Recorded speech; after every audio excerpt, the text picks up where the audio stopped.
Bismillahirrahmanirrahim. Assalamualaikum warahmatullahi wabarakatuh. Alhamdulillahirabbil alamin, nahmaduhu wa nasta'inuhu wa nastaghfiruh wa na'udzu billahi min shururi anfusina wa min sayyiati a'malina. May yahdihillahu fala mudilla lahu wa may yudlil fala hadiya lahu.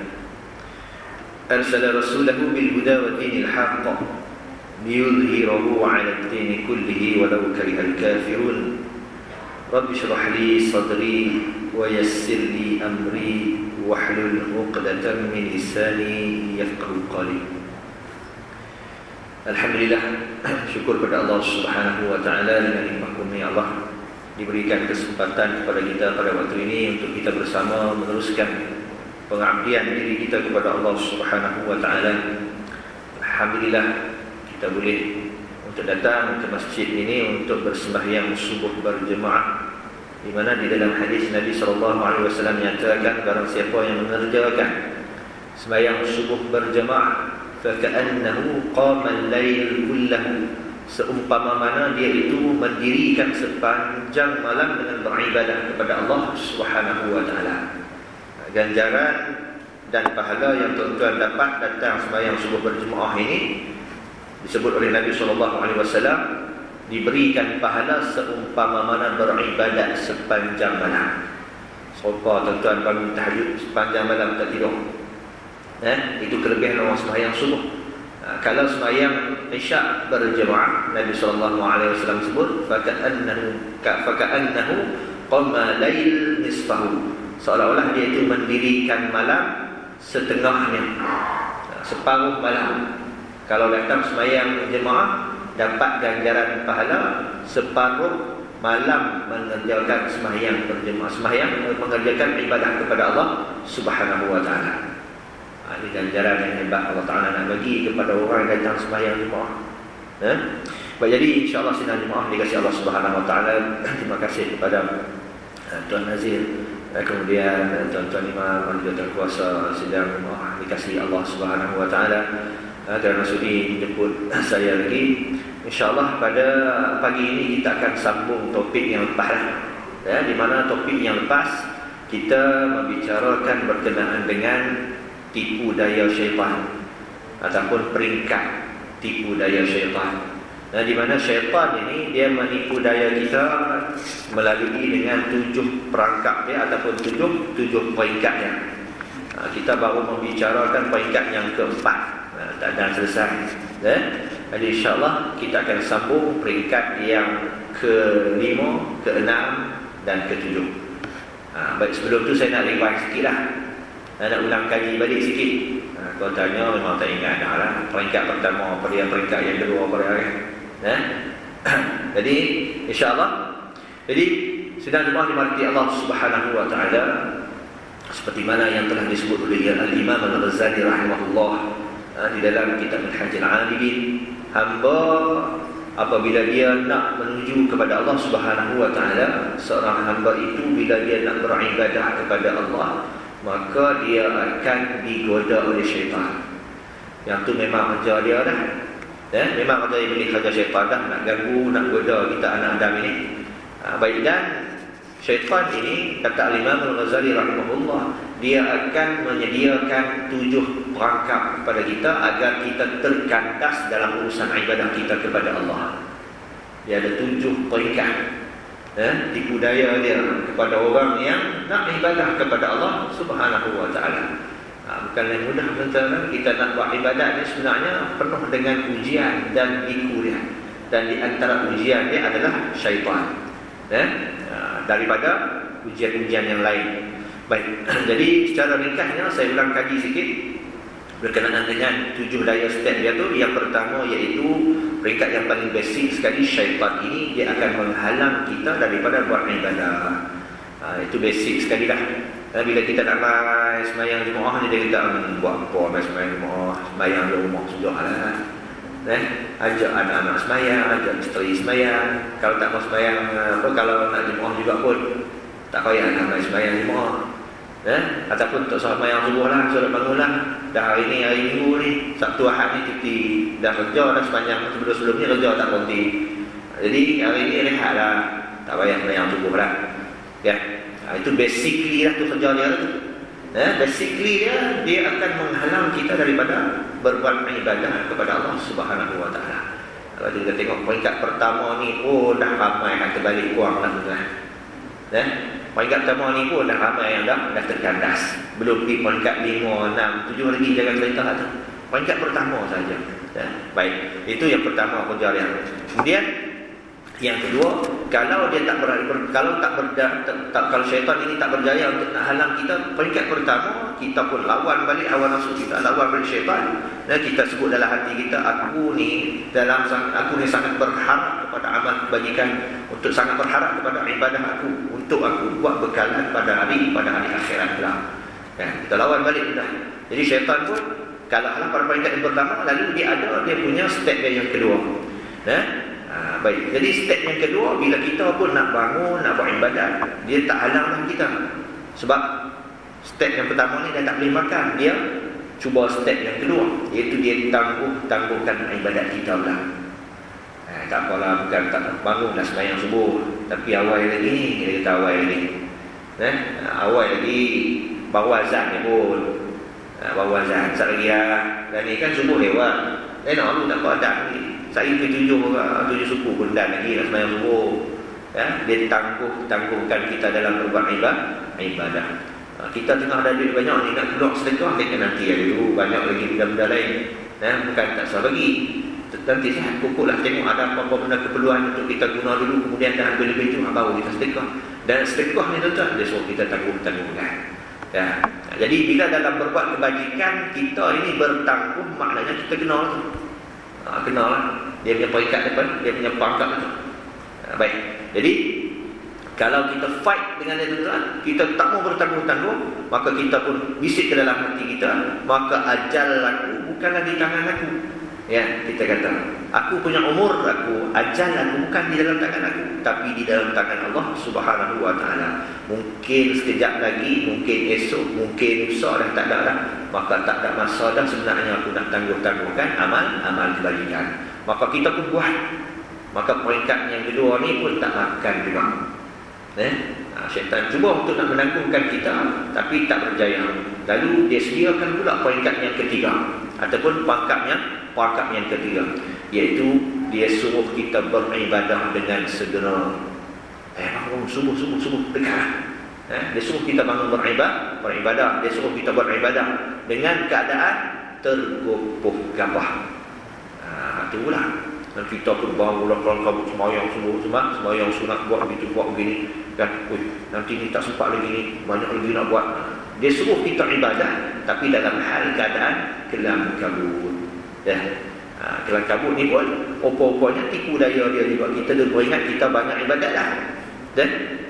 Jadi kelam kabut. Maka kalau kita diselamatkan Allah Subhanahu Wa Taala, bisikkan di dalam hati kita, kata Imam Al-Ghazali, biarlah amalan yang sedikit tetapi sempurna lebih baik daripada amalan yang banyak tetapi tidak sempurna. Dan sembahyang sunat 2 rakaat pun tak apa, asalkan daripada awal sembahyang sehingga selesai sembahyang sempurna sembahyang kita. Khusyuk sembahyang kita, tadabbur kita dalam sembahyang. Daripada kita nak kejar-kejar, alamak tahajud ni lagi 5 minit, kita bangun sujud kelang kabut, kita sembahyang nak kejar waktu.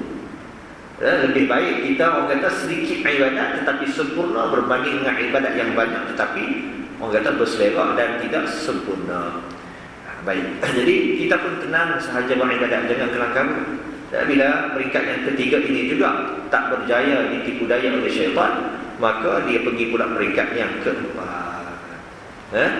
Peringkat keempat ni macam mana tuan-tuan? Peringkat keempat ni itulah, dia suruh kita beramal ibadat dengan sempurna, dengan sebaik mungkin, supaya kita tidak dicela oleh orang.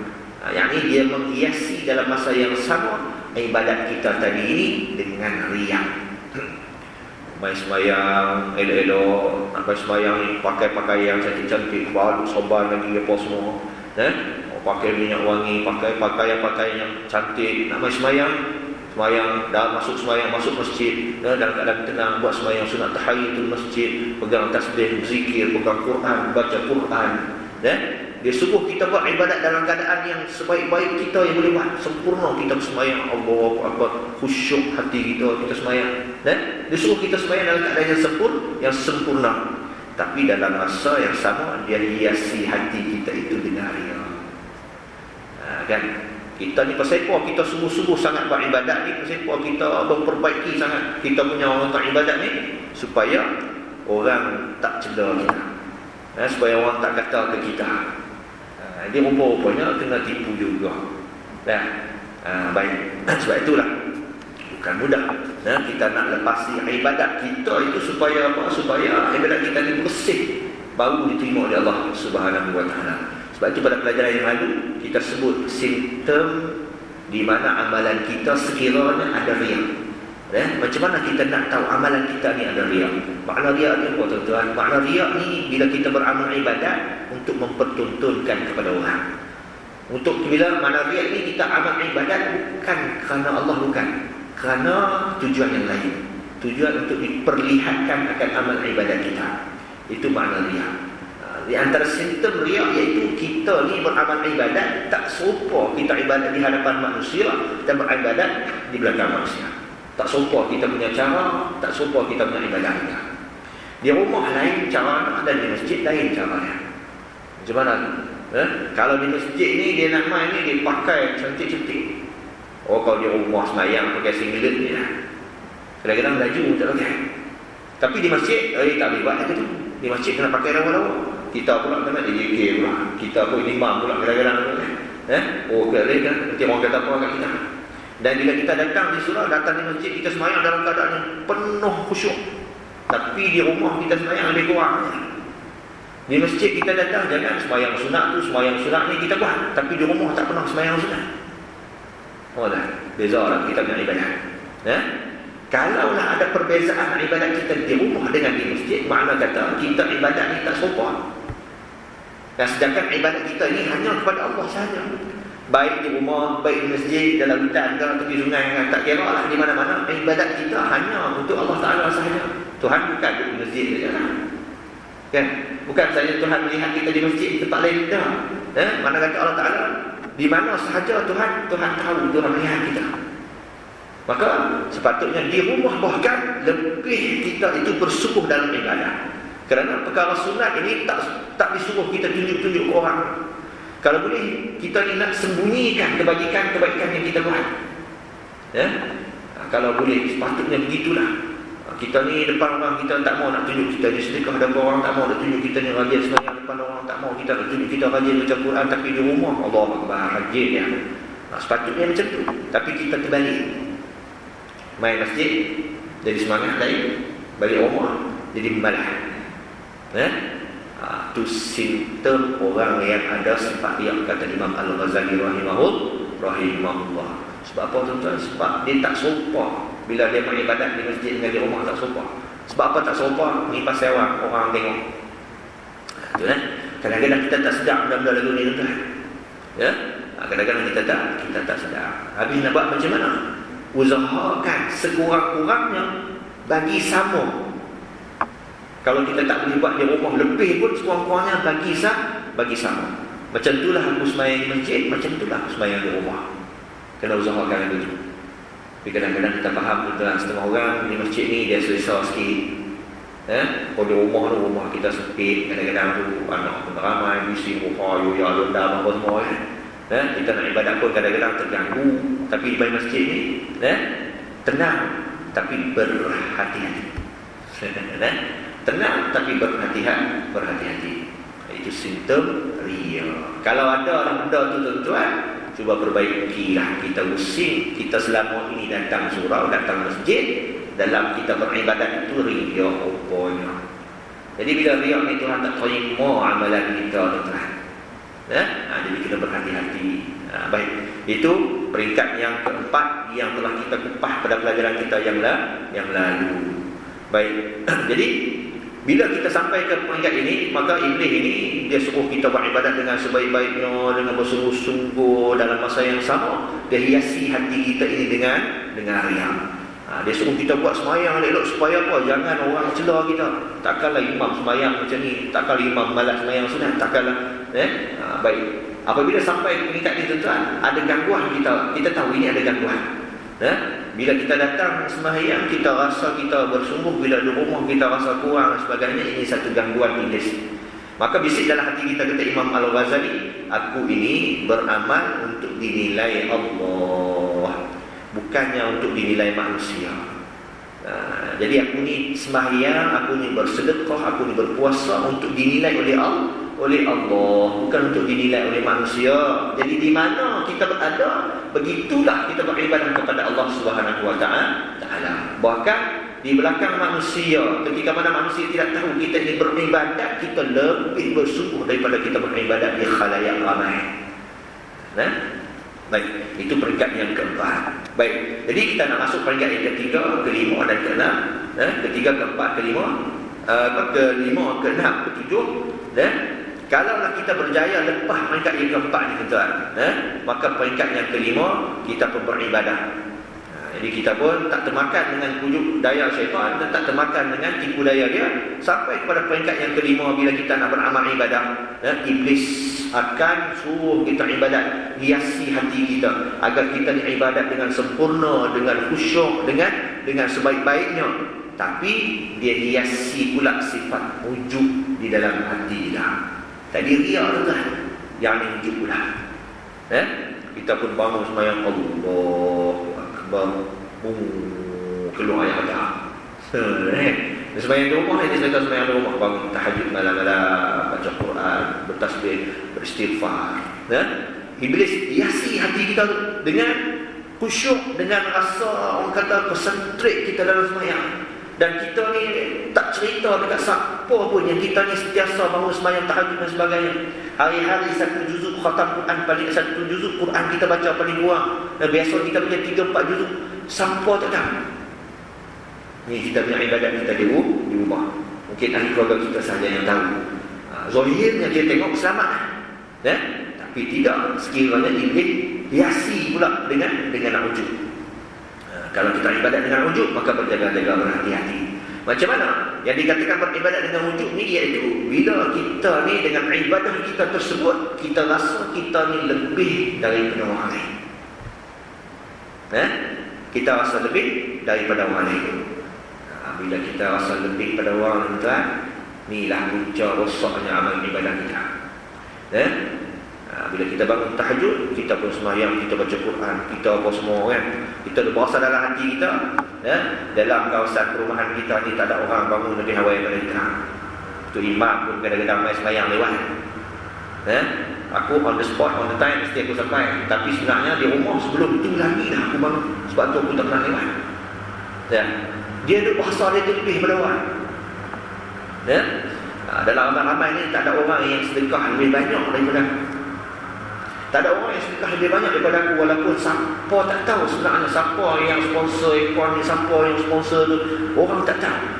Tapi tak ada orang yang lebih banyak sedekah daripada aku. Dia berasa diri dia tu bagus kan? Dia berasa diri dia tu bagus. Di mana sifat ujub ni yang tuan-tuan, di antara sifat yang paling teruk sekali. Nak dibanding dengan takabur, nak dibanding dengan riya, sifat ujub ni adalah sifat yang paling bahaya sekali.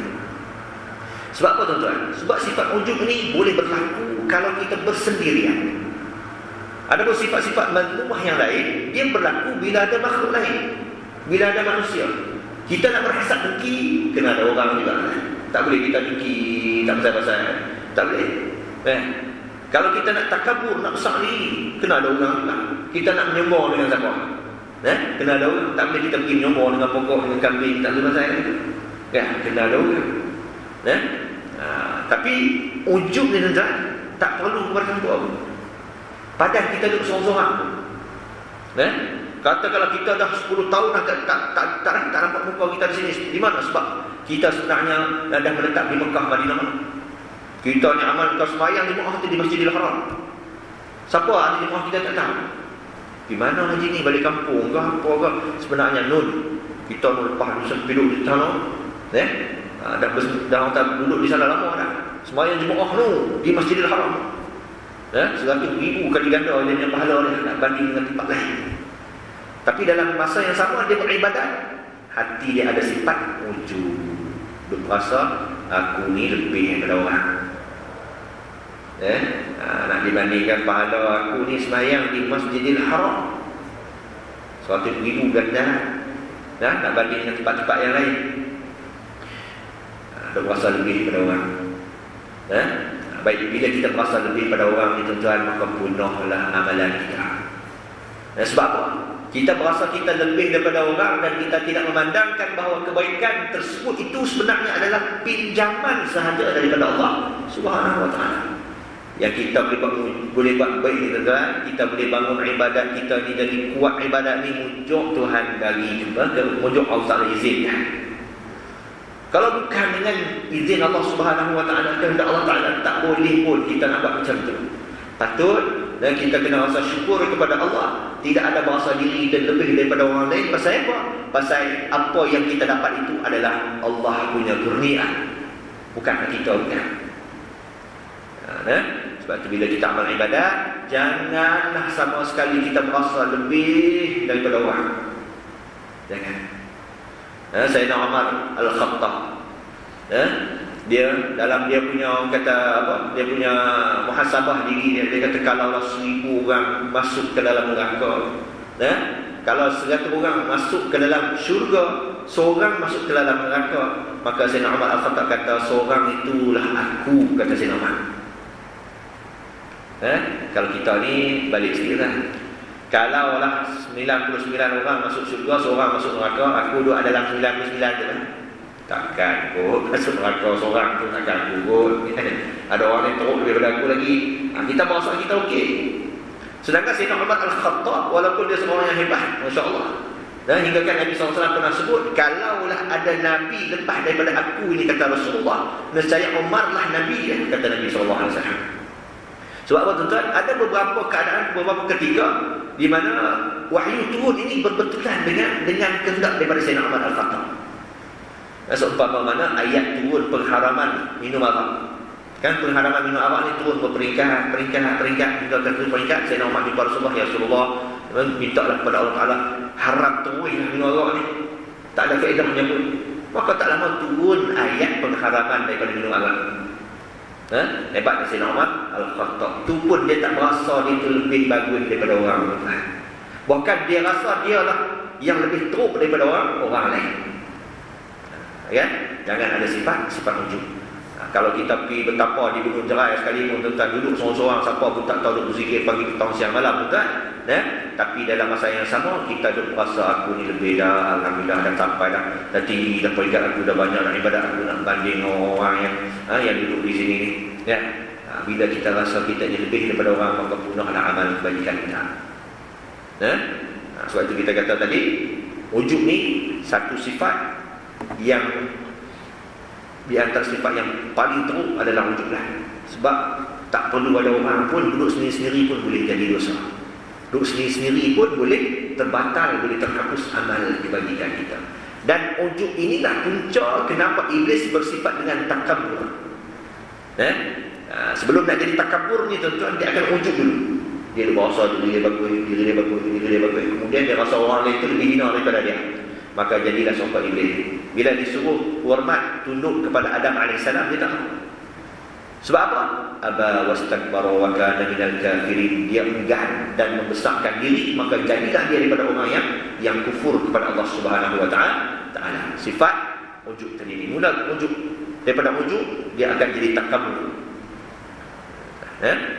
Baik. Jadi peliharalah hati kita, peliharalah orang kata ibadah kita, daripada kita berasa kita ini lebih daripada orang lain.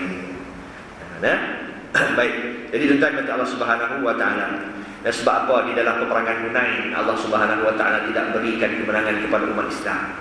Wa yauma Hunain id a'jabatkum kathratukum falam taghni 'ankum syai'an. Dan surah At-Taubah Allah Ta'ala menyatakan, di dalam peperangan Hunain, pada hari Hunain, apabila kamu merasakan kamu itu lebih hebat daripada apa? Kamu itu lebih hebat, dengan bilangan kamu yang banyak, falam taghni ankum syai'a, maka Allah tak memberikan kemenangan kepada kamu sekalipun. Nah, perang Hunain, tuan, tentera kita sangat kuat, tentera kita sangat ramai, tapi tak boleh menang. Sebab apa? Sebab ada di kalangan tentera tersebut merasakan kita ini dah hebat. Dulu masa kita sikit, perang Badar dan perang-perang yang lain ni, kita boleh menang walaupun musuh banyak. Sebab pergantungan kita sepenuhnya kepada Allah. Tapi bila main perang Hunain ni, bila kita merasa kita ni lebih dah daripada musuh, maknanya dia dah tak nampak dah pergantungan daripada Allah, dia merasa dia dah okey. Maka Allah Ta'ala tak berikan kemenangan pada ketiga waktu tersebut. Ingat, bila ada ujub ini, Tuhan tidak akan sertakan kemenangan kepada kita. Sebab itu dalam hadis Nabi SAW menyatakan, salasun muhlikatin syuhun muta'un wa hawa muttaba' wa i'jabul mar'i bi ra'yi. Nabi SAW menyatakan 3 perkara yang membinasakan. Yang pertama apa? Kedekut yang diturut. Bakhil, kedekut yang diturut. Kita kalau kedekut tentang satu pun bagi lagi. Kemudian yang kedua, hawa nafsu. Hawa nafsu yang diikuti. Hawa nafsu, orang yang suka turut hawa nafsu. Dan yang ketiga, seseorang itu apabila merasakan dirinya lebih daripada orang lain, kata Nabi. Ini 3 perkara yang membinasakan, kata Rasulullah SAW. Maka ujub ini merupakan sejahat-jahat penyakit hati yang tak perlu pun ada pada orang lain. Yang tak perlu ada pada hati kita ni. Maka bersihkan kita daripada sifat ujub, kerana dia membinasakan amal kebajikan kita. Baik. Maka kalau nak diselamatkan, orang kata hati kita ini daripada sifat ujub, kata Al-Imam Al-Ghazali rahimahullah, maka bisikkanlah di dalam hati kita. Bila kita main tentang kita buat ibadat, kita ada bahasa aku ni dah lebih pada orang, aku ni dah alim lebih pada orang, aku ni pandai bijak lebih pada orang, aku lebih banyak ibadat pada orang. Bila duk main benda tu dalam hati kita, tuan, bisikkan dalam hati kita, semua keagungan, semua kesempurnaan, semua kebaikan yang dapat ini adalah milik mutlak Allah Subhanahu wa Ta'ala. Apa yang kita boleh buat ni, tuan-tuan, yang kita termampu buat, yang dan sebagainya begini, semua tu milik Allah, bukan kita dah. Maka Allah Ta'ala lah yang menentukan segala kebaikan. Tuhan yang memberikan taufik serta hidayah. Bukanlah dengan kurniaan Allah Subhanahu wa Ta'ala, apakah ada harga dalam ibadah kita? Tidak akan ada harga nilai di dalam ibadah kita kalau tidak ada, orang kata, taufik serta hidayah daripada Allah Subhanahu wa Ta'ala. Sepatutnya bila kita ni okey, lebih nampak kita ni lebih pada orang, jangan kita rasa kita okey. Kita perlu rasa bimbang kalau Tuhan tak terima kita punya ibadah tersebut. Baik, itu yang kelima. Kalaulah kita terlepas, tuan, daripada tipu daya dia, peringkat yang kelima ni, tuan, selamat kita pun jaga hati kita. Aku bukan yang bagus, apa semua ni Tuhan yang buat. Aku ni kau nak banding pada semua orang ni, aku paling teruk sekali, bukan yang paling bagus. Tidak. Kalau kita dapat lawan ni, tuan, maka iblis dia tak balik rumah dia lagi. Ada lagi dia punya perangkat, dia punya perangkat. Maka peringkat yang ke-6, maka dia suruh kita beramal ibadah dengan sesempurna mungkin, tapi dia tambah lagi sikit dengan riak yang lebih halus. Tadi riak, yang tu riak kita boleh perasan yang mula-mula ni. Dan yang ke-6 ini, dia suruh kita ibadat betul-betul, jaga hati kita dan sebagainya. Tapi dalam masa yang sama, dia tambah sikit lagi ajinomoto, kan? Dia tambah dengan riak yang lebih halus. Macam mana, tuan-tuan? Macam mana cara dia? Iaitu, dia pun orang kata campur adukkan di antara keikhlasan kita dengan sifat riak. Baik. Maka dia akan bisik di dalam hati kita. Sesungguhnya kata dia, bersungguh-sungguhlah ibadat dengan berrahsia, dia kata. Sungguh-sungguhlah ibadat dalam keadaan kita ni jangan cerita apa-apa dekat orang kita punya ibadat. Tak siapa pun tahu. Sebab apa? Kerana nanti Allah Ta'ala juga lah yang akan zahirkan amalanmu, kata iblis. Pada ketika itu mereka akan kata engkau adalah orang yang ikhlas. Dia suruh kita buat apa tuan-tuan? Dia suruh jaga betul-betul amalan kita ni, jangan bagi siapa-siapa tahu dan sebagainya. Sampai satu tahap nanti biarlah Allah sendiri yang menzahirkan. Bila nanti Allah sendiri yang zahirkan, maka ketika waktu tersebut orang kata, oh orang ini ikhlas dia ni. Kan? Kita ni tuan, kalau kita buat satu kebaikan, kita jaga, tiba-tiba orang tahu juga. Betul kan? Orang tahu juga. Pada ketika waktu tersebut kita dah merasa, kita dah kata, yang ni bukan aku sendiri, yang ni bukan aku tunjuk orang, tapi orang yang tahu sendiri. Kan? Orang yang tahu sendiri. Maknanya aku dah buat betul-betul ikhlas, tapi orang dah tahu sendiri. Bila orang dah tahu sendiri, kita pun tak kisah dah lah. Kalau aku sembunyi pun orang tahu dah. Jadi kita pun buatlah juga, tunjuklah ke orang. Sebab apa? Bukan kita yang tunjuk, orang sendiri tahu. Gitu. Bahaya tuan. Baik, jadi dia akan jumpa kita ni agar jaga sungguh-sungguh, tapi dalam masa yang sama dia hasut kita. Dia kata kalaulah kita ibadat macam mana pun, lama-lama nanti Tuhan akan zahirkan juga apa yang kita buat. Pada ketika itu maka orang akan kata, oh kita ni adalah orang yang ikhlas dalam beribadah. Tak apa dah, kalau orang dah tahu yang kita ni buat begitu, maka tak apa dah. Tak perlulah kita nak sembunyi-sembunyi. Tak apa, zahir pun tak apa. Sebenarnya kita memang dah memang jaga betul dah. Tapi orang tahu sendiri. Jadi kita pun tak kisah dah. Tak sibuk lagi kita nak jaga betul kita punya ni supaya jangan orang tahu lagi. Sebab apa? Kita orang dah tahu lah. Maknanya kita pun kena tipu daya dengan dia juga lagi. Baik. Jadi dia campur adukkan amalan kita itu ikhlas dan dengan riya. Ini bahaya. Jadi bila dah sekali terkantoi orang tahu tuan-tuan, kita usaha sedaya upaya kita nak sembunyikan juga, tetap nak sembunyikan. Bukan dah orang dah tahu juga dah, bukan nak zahirkan dah. Kalau orang tahu sekalipun, kita usaha untuk sembunyikan lagi, bukan nak zahirkan terang-terangan lagi. Baik, jadi kalau sampai ke peringkat ini tuan-tuan, bila iblis ni dia cuba untuk mencampur adukkan di antara ikhlas dan riya dalam amal ibadat kita, kata Imam Al-Ghazali, maka kita bisikkan di dalam hati kita, katakan dalam hati kita, katalah kita, hey mal'un. Mal'un ni yang dicela. Iblis lah bagi tahu untuk iblis dalam hati kita ni, ya mal'un, hey mal'un, kata, sudah-sudahlah kau nak punahkan amalanku dengan berbagai cara. Daripada awal lagi tu dia duduk dia godek kita pun ni tempah kita, dia buat apa tempah buat apa ni. Bisik dan kata, "Oi mal'un, sudah-sudahlah nak punahkan amal kebajikan aku dengan berbagai cara," kata dalam hati kita. Baik.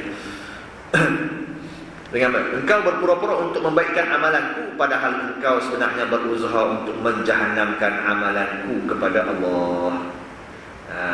Kan? Dia sungguh-sungguh nak perbaikan, pura-pura lah sebenarnya dia ini nak memperbaiki amalan kita, tapi sebenarnya dia nak punahkan amal kita dengan Allah Subhanahu Wa Taala. Maka bisikkan dalam hati kita, kata Imam Al-Ghazali, bagi tahu dalam hati kita, aku ini adalah hamba Allah, ibadatku kerana Allah. Maka Allah lah Ta'ala yang tentukan untuk nak menzahirkan atau nak menyembunyikan amalanku, untuk memuliakan aku ataupun untuk menghinakan aku. Bukan kita sendiri tak dah. Tapi Allah biarlah. Kalau Allah Ta'ala nak zahirkan, biar Allah Ta'ala sendirilah yang zahirkan. Kalau Tuhan nak muliakan aku, biarlah Tuhan sendiri yang muliakan. Bahkan kalau Tuhan nak hinakan aku pun, biarlah, tak apalah, Tuhan tentukan aku ini hina, tak apa. Baik, jika amalan kita ini diperlihatkan, aku tak kisah pun jika amalanku diperlihatkan oleh Allah, diperlihatkan Allah kepada manusia atau tidak, aku tak kira pun. Kalau Tuhan nak tunjukkan amalan kita kepada Allah, kepada manusia ke, ataupun Tuhan tak zahirkan, yang tu aku tak kisah. Baik. Jadi kita fight balik dalam hati kita, bisik macam tu apabila kita digoda oleh syaitan. Baik. Jadi sekiranya dan peringkat yang ke-6 ini juga iblis tak berjaya untuk menipu daya kita, maka peringkat terakhir, dia akan cuba untuk nak memunahkan akidah kita. Ini yang paling bahaya sekali. Dia cuba godam akidah kita pula. Ini terakhir. Baik. Apa dia? Dia akan bisikkan di dalam hati kita. Dia akan bisikkan dalam hati kita. Dia akan bisikkan dalam hati kita berulang kali. Apa dia katakan? Dia kata, tak perlulah kau ni bersusah payah dan bertumbuh lumus dalam ibadah. Dan jika sejak azali lagi Allah Ta'ala telah tetapkan engkau bahagia, engkau tetap akan bahagia, engkau tetap akan masuk ke dalam syurga. Jika Allah Ta'ala telah tetapkan engkau celaka, maka engkau tetap akan celaka. Tak ada apa pun mudarat, dan tidak ada apa mudarat dan manfaat sekalipun. Dan jika engkau tinggalkan akan amalan engkau, kalau engkau celaka, maka tak gunalah engkau bersusah payah beramal ibadah. Anda faham tak? Dia akan bisikkan dalam hati kita bila semua step ni tak berjaya, dalam kali dia akan bagi tahu kepada kita, hang duduk sembahyang, amal ibadat teruk-teruk dan sebagainya. Kalaulah Allah Ta'ala sebenarnya dah tentukan kau ni ahli neraka, hang ni ahli neraka juga, dosa teruk-teruk lah. Amal ibadat ni suruh pula sangatlah. Tapi kalau kau ni Allah Subhanahu Taala kalau dah tentukan kau sebagai ahli syurga, kau tetap jadi ahli syurga juga. Kalau tak banyak ibadat macam mana, tak bersungguh ibadat pun, kalau kau tu ahli syurga, kau tetap ahli syurga, kata Nabi. Kan? Jadi kita pun ya tak ya juga kan. Buat apa teruk-teruk kita nak ibadat. Kalau kita ni memang dah sejak azali lagi Tuhan dah tentu ahli neraka juga kita. Dan buat ibadat teruk-teruk pun tak jadi lah. Kalau dah sejak azali Tuhan dah tentukan kita ni ahli syurga, masuk syurga juga ke mana-mana pun, tak teruk ibadat pun, kita tetap masuk ke dalam syurga. Habis dia buat teruk, buat apa ibadat? Kan? Dia cuba untuk nak, orang kata, goncang akidah kita. Sedangkan kita di sisi ahli sunnah wal jamaah, kita orang kata beriman bahawa setiap apa yang baik dan buruk itu adalah ketetapan daripada Allah Subhanahu wa taala. Baik yang berlaku ataupun buruk yang berlaku adalah ketetapan, ketentuan, kehendak Allah Subhanahu wa taala. Namun kita ni manusia, makhluk, diberikan Allah Subhanahu wa taala agar kita itu usaha dan ikhtiar. Kita ada usaha dan ikhtiar. Jadi Tuhan beri kepada kita juga usaha. Kita boleh buat, kita boleh bekerja, boleh buat ibadat, dan ikhtiar, pilih hati kita nak pergi ke mana. Tuhan bagi juga tu. Dan akhirnya ketentuan nanti Tuhan akan tentukan. Kita di sisi ahli sunnah begitu. Ada juga Tuhan berikan kepada kita ruangan untuk kita usahakan dan ikhtiar. Maka bukanlah bermakna kalau Tuhan tentu aku begitu tak boleh buat apa dah dan sebagainya, neraka lah, syurga lah. Kita pun tak tahu kita masuk syurga ke neraka tak. Apa yang kita boleh buat, usaha je lah. Usaha ke arah nak masuk ke dalam syurga Allah Subhanahu wa taala. Kalau kita tahu, memang kita goyang kaki kita. Sebab tu Tuhan tidak bagi tahu benda-benda begini. Tapi iblis itu juga, dia akan bisikkan dalam hati kita. Kalau hang ni ahli neraka, buatlah ibadat setara mana pun, masuk neraka juga. Kalau kau ni ahli syurga, tak payah tunggu-tunggu ibadat pun, masuk syurga, jangan risau, kata iblis. Hang ni garanti dah masuk syurga ni, orang Islam. Jadi kita pun abaikan ibadah kita. Baik. Maka bila sampai pangkat ini tuan-tuan, maka kata Imam Al-Ghazali kata, jawab dalam hati kita, bisik dalam hati kita, lawan balik iblis tadi ni, maka jawab, maka aku ini adalah hamba Allah. Kewajipan aku adalah beramal kepadanya. Tak kisahlah Tuhan nak campur aku ke mana pun tak kisahlah, aku ni hamba dia. Hamba ni tugas aku adalah untuk ibadat kepada Allah. Terpulanglah, serahlah apa jua yang Tuhan nak tetapkan kepada kita. Jika aku bahagia, tetapi hajat kepada amalan untuk nak menambahkan kemuliaan. Jika aku ini celaka, tapi aku harus beribadat supaya tidak menjadi penyesalan kerana meninggalkan ibadah tersebut. Jika dah tentu masuk neraka padahal aku ini beramal dan sebagainya, maka lebih senang daripada masuk neraka kerana maksiat.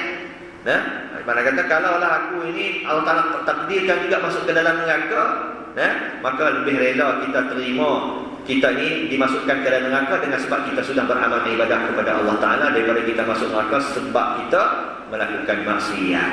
Tetapi Tuhan tak akan masukkan kita ke dalam neraka bila kita beramal ibadat dan taat kepada Dia. Sebab apa? Innallaha la yukhliful mi'ad. Sesungguhnya Allah tidak akan menyalahi janjinya. Tuhan tak menyalahi janjinya. Kalau kita beramal soleh, mana tempat kita ke dalam syurga. Kalau kita beramal dengan amalan yang sayyiat, yang jahat, yang keji, maka tempat di dalam neraka. Tuhan tidak akan menyalahi akan janji dia. Jadi tuan-tuan kata Allah Subhanahu wa taala, kita beramal bukan kerana syurga, dan kita beramal juga bukan kerana neraka, tetapi kita beramal kerana mengharapkan redha Allah Subhanahu wa taala. Sebab itulah kata Imam An-Nawawi rahimahullah, dan last sekali tuan-tuan, ikhlas adalah penyelamat kepada ibadah kita. Ikhlas adalah penyelamat kepada amal ibadah kita. Maka ikhlas ini dia ada 3 peringkat dia tuan-tuan. Yang pertama, ikhlas kita ambil yang paling rendah sekali lah. Yang paling rendah, ikhlas seorang saudagar. Bila kita beramal ibadah, kita mengharapkan balasan daripada Allah. Sebab apa Mesmai Limah naklah 27, 25 ganjaran. Sebab apa sedekah nak digandakan pahala 10 sampai ke 700 kali ganda. Dia sebab apa sembahyang duha ni murahkan rezeki. Sebab apa sembahyang baca surah Al-Waqi'ah supaya murahkan rezeki. Sebab apa tahajud dan sebagainya. Sebab apa baca Al-Waqi'ah supaya selamat dalam kubur. Bila kita beramal ibadah mengharapkan ganjaran, balasan, pahala, syurga daripada Allah Subhanahu wa taala, ikhlas ada nama dia tuan? Ikhlas. Tapi itu ikhlas yang paling rendah sekali. Ikhlas namanya seorang saudagar. Saudagar ni macam mana tuan-tuan? Dia bagi barang, dia nak duit. Dia bagi barang, dia nak duit. Orang berniaga kan? Dia ada produk dia bagi barang dia. Sebab apa? Dia nak duit kita. Nak balasan. Jadi bila kita beramal ibadat kepada Allah, kita nak balasan. Ikhlas tak? Ikhlas. Jangan kata tak ikhlas. Memang Tuhan nak bagi pun. Tapi orang yang beramal ibadat macam ni adalah orang yang ikhlas paling rendah sekali. Mana ikhlas ni Tuhan terima amalan dia. Betul dah niatnya. Tapi ikhlas ni paling rendah, seolah-olah dia ni beramal ibadat kerana nak harapkan balasan. Macam orang yang berdagang tu, dia katakan ikhlas yang paling rendah sekali adalah ikhlas seorang pedagang, saudagar. Macam dia berniaga dengan Tuhan, dia buat ibadat macam dia nak balasan balik, tapi still ikhlas dia, insyaAllah. Sebab tu kita banyak baca, kita baca kan, sahabat-sahabat kita daripada jemaah tabligh, dia baca kitab Fadailul Amal, kitab menceritakan berkenaan dengan kelebihan-kelebihan amalan. Sebab apa? Sebab nak bagi kita galakkan, motivate untuk kita nak buat ibadat tu, dapat ni, buat ni, dapat tu. Ikhlas bukan? Ikhlas, tapi ikhlas paling rendah sekali. Yang kedua, ikhlas seorang hamba. Bila mana seseorang hamba itu beramal ibadat kerana apa? Kerana takut diazab Allah Subhanahu wa taala. Sebab apa kita sembahyang? Takutlah Tuhan azab, masuk neraka, takutlah. Sehari akhirat bersamaan dengan 1000 tahun. Bukan 1000 hari dah, 1000 tahun di dunia. Tuan-tuan, 1000 tahun di dunia ni tuan-tuan, banyak mana kau nak dihisap dengan sehari di sana. Katalah masuk neraka 60 tahun, sudahlah 60 tahun. Takut itu takut. Jadi bila kita beramal ibadat, sebab apa? Sebab takut azab Allah Subhanahu wa taala. Ikhlas. Ikhlas yang peringkat yang kedua. Baik, jangan kata tak ikhlas. Baik. Jadi peringkat yang paling tinggi sekali iaitu ikhlas seorang kekasih. Apabila seseorang itu beramal ibadat bukan kerana takut azab dia, bukan kerana mengharap syurga, tetapi hanya kerana mengharap redha dan kasih sayang Allah Subhanahu wa taala. Ini yang paling hebat sekali. Macam mana Rabi'atul Adawiyah. Rabi'atul Adawiyah setiap malam ni dia ibadat. Rabi'atul Adawiyah ni dia punya sembahyang malamnya saja tuan-tuan, setiap malam tak kurang 300 rakaat. Rabi'atul Adawiyah. Dia asalnya seorang hamba, kemudian dibebaskan. Bukan orang tak ada harta benda dunia pun tak ada, pencuri pernah satu ketika masuk dalam bilik Rabi'atul Adawiyah, nak main rompak dia tengah ibadat. Pusing keliling bilik dia, tak jumpa, nak rompak benda apa tak jumpa. Dalam kali bila Rabi'atul Adawiyah habis selesai sembahyang, dia tanya Hansa Imam, aku nak rompak tapi aku tak jumpa benda apa-apa. Nak ambillah sejadah aku ni. Kalau anak ambil sejadah ni je yang aku ada, maka terus bertaubat, curi lagi dia. Apa dia? Doa Rabi'atul Adawiyah ketika munajat dia. Ya Allah, ya Tuhanku, jika redha-Mu bagiku ada di dalam syurga-Mu ya Allah, Kau masukkan aku ke dalam syurga-Mu ya Allah. Ya Allah, sekiranya redha dan kasih sayang-Mu bagiku ada di dalam neraka-Mu, Kau masukkan aku ke dalam neraka-Mu, ya Allah. Aku beramal ibadah bukan kerana syurga-Mu, ya Allah, dan aku beramal ibadah bukan kerana neraka-Mu, ya Allah. Aku beramal ibadah kerana mengharapkan cinta, kasih sayang dan redha daripada-Mu, ya Allah. Ini doa Rabi'atul Adawiyah. Doa ni tuan-tuan tak boleh buat-buat, dia tak jadi. Dia memang terbit dari hati yang memang sungguh ikhlas. Kalau tuan-tuan orang ni minta doa lagi tu. Lagi malam-malam kita memohon tahajud, ya Allah, ya Tuhanku, sekiranya redha-Mu bagiku ada dalam syurga-Mu, ya Allah, masukkan aku ke dalam syurga-Mu. Okey lagi tuan. Ya Allah, kalau redha-Mu bagiku ada dalam neraka-Mu, ya Allah, Kau masukkan aku dalam neraka biar tu ini. Biar Tuhan masuk dalam neraka, sungguh ampun aku ke dalam. Tak boleh buat-buat tuan-tuan. Benda ni zahir, lahir sendiri daripada hati yang ikhlas. Di mana dia beribadat bukan pasal syurga, bukan pasal neraka. Dia beribadat semata-mata kerana nak Tuhan tu kasih ke dia. Tapi dan Tuhan kasih tuan-tuan, takkan masuk dalam neraka. Inna Allah la yukhliful mi'ad. Sebenarnya Tuhan takkan menyalahi janji dia. Pasti Tuhan akan masukkan ke dalam syurga. Jadi itulah orang kata ikhlas yang paling tinggi. Bila beribadat ikhlas ini, dia bagi ikhlas seorang kekasih. Kita ikhlas dan ikhlas seorang kekasih, bukan ikhlas seorang hamba. Hamba ni dia buat sesuatu pasal takut ke Tuhan dia. Kalau saudagar, dia buat sesuatu dia nak imbuhan balasan balik. Tapi kalau kekasih, dia buat ibadat kerana kekasih. Tapi bila dah jadi kekasih ni tuan-tuan, tak ada dah, tak kira dah, nescaya lebih, takkan dapat lebih daripada segala-galanya. Jadi tuan-tuan, bagi Allah Subhanahu Wa Taala, jadi saya cukup perkongsian kita pada pagi ini. Mudah-mudahan amal ibadat kita diselamatkan Allah, agar kita ini diberikan taufik dan hidayah apabila kita beramal ibadah, dan kita dapat menjaga agar ibadah kita ini daripada tipu daya syaitan dan daripada tergelincir daripada landasan ikhlas, dan mudah-mudahan kita diterima akan segala amal ibadah kita kerana Allah Subhanahu Wa Taala. Jadi yang mana baik itu daripada Allah. Salah silap kalau ada minta tolong diperbetulkan, insya-Allah tuan-tuan. Panjang umur, kita bertemu lagi. Bismillahirrahmanirrahim. Alhamdulillahirabbil alamin. Sallallahu ala sayyidina Muhammad wa ala alihi wasahbihi wasallam. Allahumma ighfir lana wa li walidina wa li masyayikhina wa li jami'il muslimina wal muslimat wal mu'minina wal mu'minat al ahya'i wal amwat. Allahumma nawwir qulubana bi nuri hidayatik wa ma'rifatik kama nawwartal arda was samaa bi nuri syamsik. Allahumma iftah 'alaina fathul 'arifin. اللهم افتح علينا فتح العارفين. اللهم افتح علينا فتح العارفين. ربنا آتنا في الدنيا حسنة وفي الآخرة حسنة وقنا عذاب النار. وصلى الله على سيدنا محمد وعلى آله وصحبه وسلم. والحمد لله رب العالمين. تقبل الله منكم.